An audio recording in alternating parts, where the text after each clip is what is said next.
Hey everyone, I hope that's better. Hey everyone, welcome back to Objective Reviews. My name is Nick, and in today's video, we are going to be building a workstation, a Ryzen workstation for my friend Veer. He's a photographer. He has recently covered engagements, and here's a really cool photo we shot together. What I mean by that is I was directing how this photo should be shot and the lighting and everything, and he was actually the one who clicked all the photos and then we stitched them together. It turned out very well. However, processing this particular photo was a huge task on his laptop, and that is when he decided that it is time to get a proper workstation. So I recommended that he wait a bit. Once the Ryzen 3000 series CPUs come out, we would build a workstation for him, and it is time to do that. And this is Phased.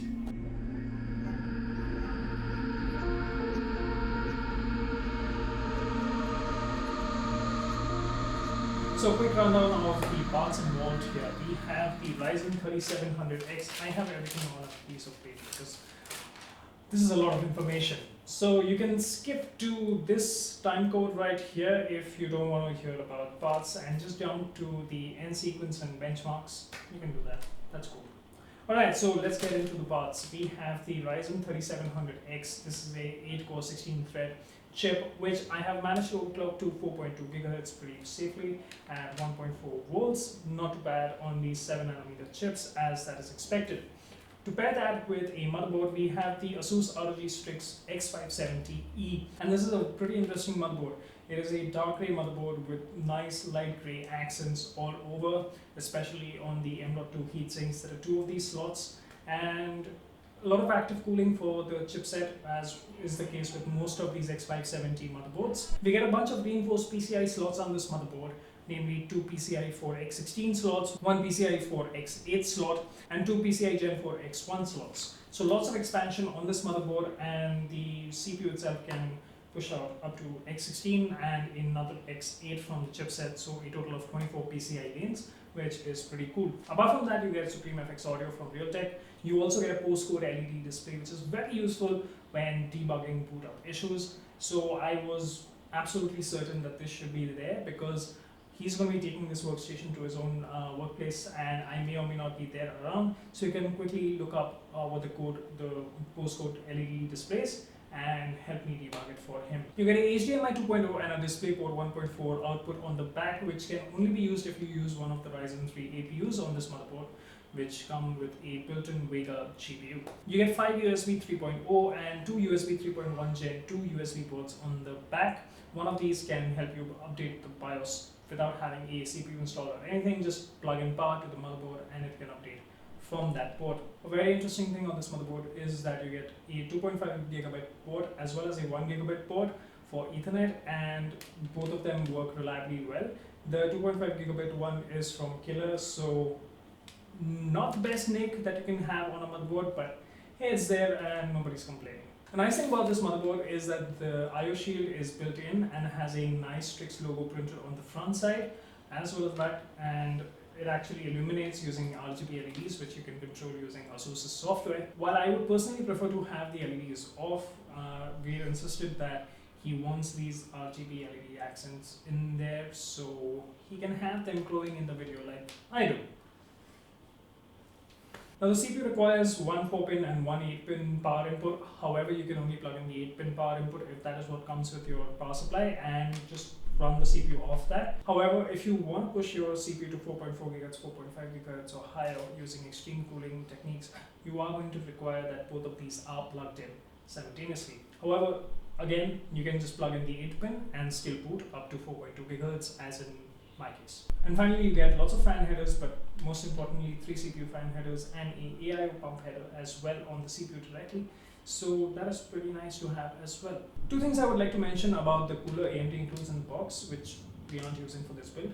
It's a nice and hefty and beefy. It's a very nice cooler, and it has a very wide base at the bottom, so it makes a lot of contact with the CPU, unlike the Intel coolers, which have a tiny circle at the bottom and it is not very effective. The CPU cooler itself isn't all that big.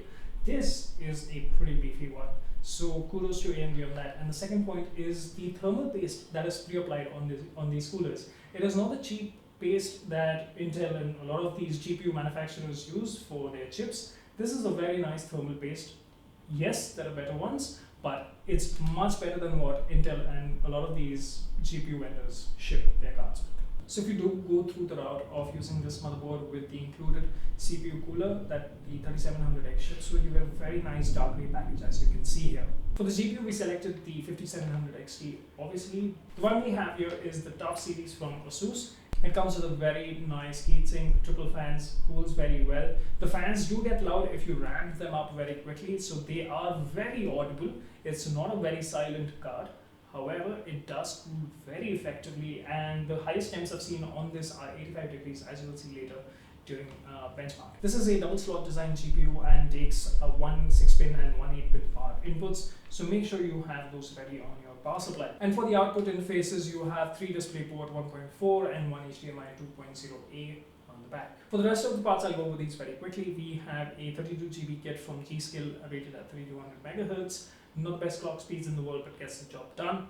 We have a 1TB M.2 SSD from Western Digital and a 2TB mechanical drive from Western Digital. Now, the reason for selecting an M-SATA drive here is that the NVMe ones are a bit more expensive, and there was no actual performance gain we was going to get out by spending more money. So we thought of saving a little bit of money and jumping from 512 gigabytes to a 1TB drive. So overall, that whole deal worked out better for him. Now, one thing I do like to mention about this motherboard, which I skipped earlier purposely, is that the M.2 installation on this motherboard is a pain in my backside. Like, Asus did not have to make it so complicated. To remove the heatsink from the motherboard, you have to take out not 1, but 3 screws first, and then the 4th screw, install, put the screws back in order, and it's a huge pain. I don't know why Asus has made it so complicated. It could have been just a single screw. The slide-in mechanism could have been a whole lot simpler, and I wouldn't have to remove anything around the chipset at all. Oh well, hindsight is 2020. Now for the case, we have a Thermaltake view case, and I'll go over some notes I have down for it pretty quickly. You get 1 rear fan included, which has RGB, and 3 front fan slots, all of which are 120mm. The rear one can fit a 140mm fan, but the front ones can only fit 120mm fans. You have dust filters pretty much everywhere except the rear, and on the front, the dust filter is surprisingly held in with Scotch tape. Good job, Thermaltake. You make an expensive case, but for cooling all of this, we have the H100i from Cooler. For cooling all of this, we have the H100i from Corsair with a 240mm radiator. Does the job well for this case.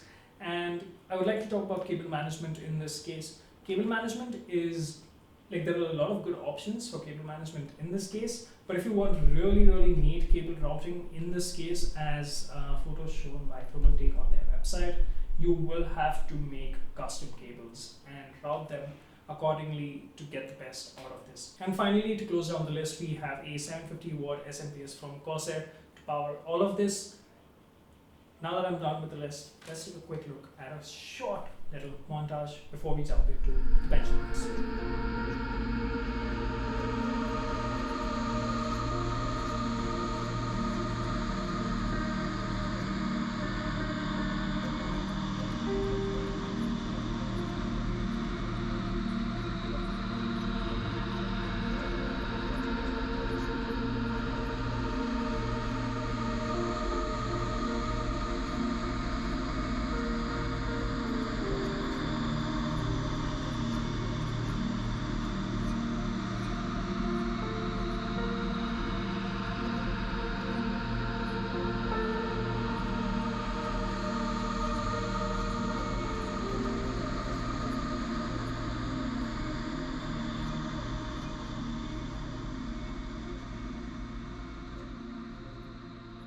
Alright, I hope you guys enjoyed that pretty short montage. Let's jump into the benchmarks right away. First off, we have Cinebench. We get a single core score of 485 and a multi-core score of 4999. 1 point short for a 5K score. During these times, the CPU ranged between 43 to 75 degrees Celsius. The single core actually hit 65 max and the multi-cores hit 75 degrees max. Next up was Heaven, and for 1080p we ranged between 40 to 85 degrees C on the GPU with a score of 5008 ranging between 51 to 382 FPS. For 1440p we get a temperature range of 40 to 85 degrees with a score of 2942 and frame rates between 48 to 231.2. For 4K, we get a temperature range between 34 to 79 degrees C with a score of 2913 and a frame rate between 48 to 226 FPS. So not a huge gap between 1440p and 4K on this GPU, which is very interesting to see. So if you have a 1440p monitor and you are planning to pair it with this, save some money somewhere and probably upgrade to a 4K monitor to get the best out of it, because hey, it does better. And finally, we have Geekbench, and this is where I really start to get jealous. We get a single core score of 1266 and a multi-core score of 9506. This is Geekbench 5, by the way. We get a temperature range of 36 degrees to 76 degrees. Between all of those tests, the ambient temperature was always kept at a nice crisp 24 degrees. So that's the benchmarks. That's done. Veer is going to be here any moment now. So yeah, let's cut to that. Okay, so Veer is standing downstairs and he's coming up any moment right now. We have another person holding the camera just for that. So his PC is all set up. We have a video playing of objective reviews, so that's cool. We had to skip a bunch of ads. So let's get his initial reactions. Let's get Veer's initial reactions once he's in, and he should be up here any moment. Alright, let's play.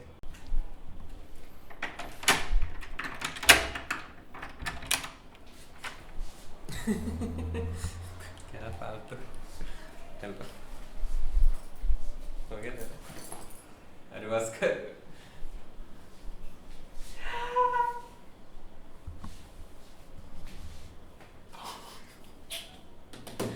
मस्त लग रहा बहुत मस्त लग रहा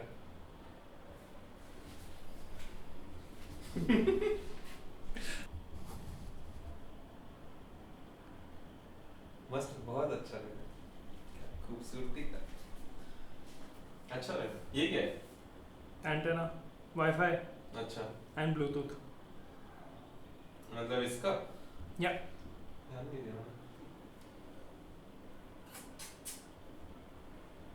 क्या खूबसूरती ऐसे वीडियोस बनाना है आपको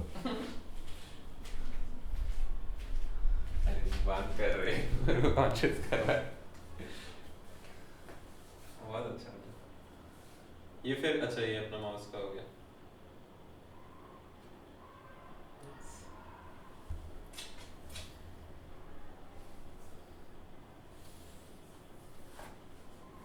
बहुत अच्छा Alright, so there you have it, guys. Looks like you really enjoyed that, and I'm really happy with how this whole thing has turned out. Veer seems to be loving it as well. So if you like this video, hit the like button. If you disliked it, hit the dislike button twice. And if you're new around here, don't forget to subscribe. The links for all of these things are down in the description. They are my affiliate links. So every time you buy something using those links, I get a small kickback at no extra cost for you. And don't forget to subscribe. So see you guys in the next video. Cheers, boy.